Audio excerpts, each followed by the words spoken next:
Saya nak ceritakan pengalaman yang terjadi pada saya sendiri.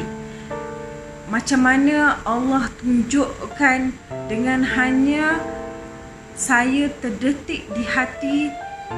Bukan saya mengumpat, bukan saya mengata, tapi terdetik di hati. Dan Allah bayar cash pada saya. Beberapa hari sebelum saya dan suami bertolak untuk mengerjakan umrah, kami pergi ke airport untuk menghantar sepupu suami saya yang dia akan bertolak lebih awal kerana dia memasuki Mekah dan kami akan masuk ke Madinah. Sampai di airport, kami ada nampak sekumpulan jemaah beratur bersama keluarga, bersama sahabat dengan pakaian ihram, dengan pakaian yang menutup aurat bagi perempuan. Tapi ada seorang jemaah wanita, dia berpakaian menutup aurat, cuma tudung dia agak singkat dan menampakkan bahagian dada dia. Ketika itulah hati saya terdetik. Orang nak mengerjakan umrah, dia perlu tahu cara-cara menutup aurat kerana dia nak pergi menghadap Allah. Dia nak pergi ke rumah Allah. Jadi mungkin pakaian dia pada saya, pada hati saya berkata agak kurang sesuai. Kerana yang selalu kita tengok orang yang mengerjakan umrah biasanya akan pakai tudung labuh, pakai pakaian yang longgar. Tapi dia memakai pakaian yang agak simple dan menutup sebahagian dada. Bila tiba masa kami untuk bertolak mengerjakan umrah, ramai adik-beradik, saudara mara, mak abah datang untuk menghantar kami di airport. So kami bersalam-salaman, bergambar, selfie.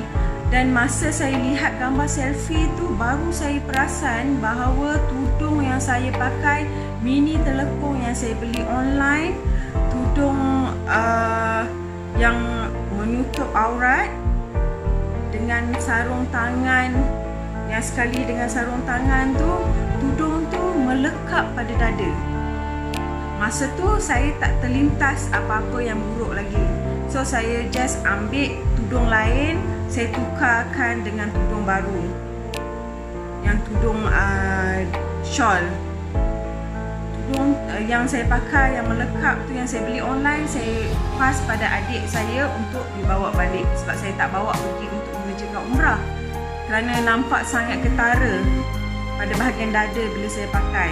Jadi saya fikir mungkin di sana, di Tanah Suci, ada banyak orang menjual tudung-tudung yang menutup aurat.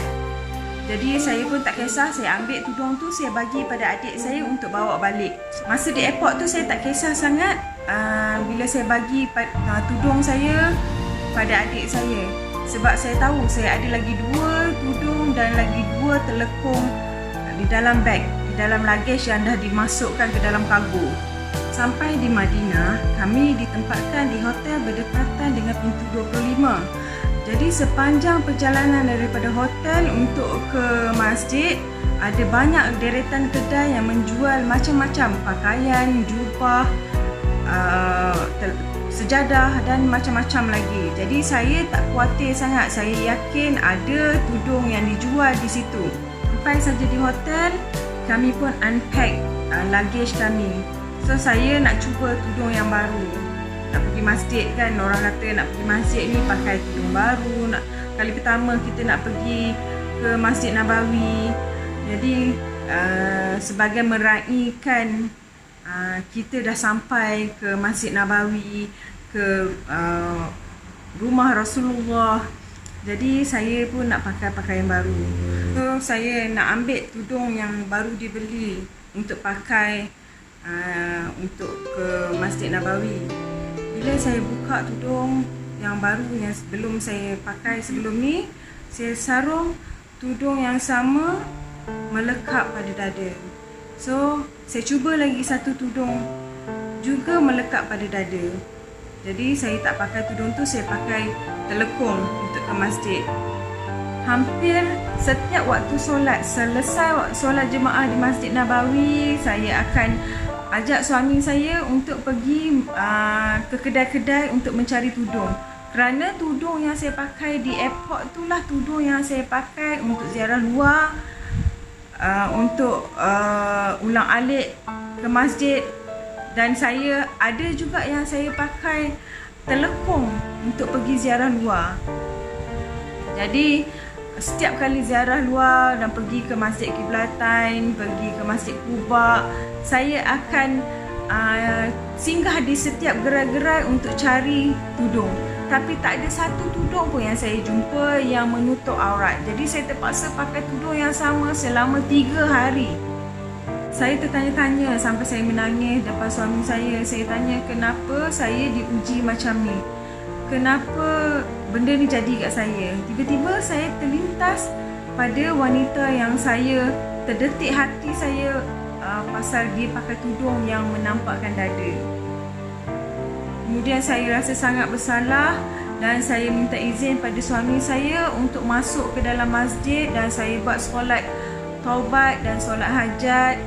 Saya mohon sangat-sangat pada Allah yang saya tak terlintas, tak terfikir dan tak terniat untuk menyakiti ataupun mengumpat pasal wanita tersebut.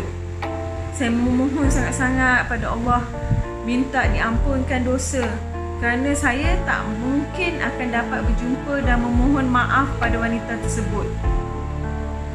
Selepas solat maghrib, saya dan suami saya berjalan pulang ke hotel dan sangat surprise, rupanya ada kedai yang menjual tudung yang menutup aurat hanya bersebelahan dengan masjid di pintu 25 dan kedai itu pula terletak di bahagian hadapan.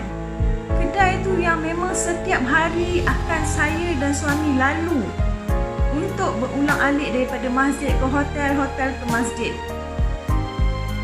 Masa tu memang saya menangis kerana saya rasa Allah mendengar dan mengampunkan dosa saya.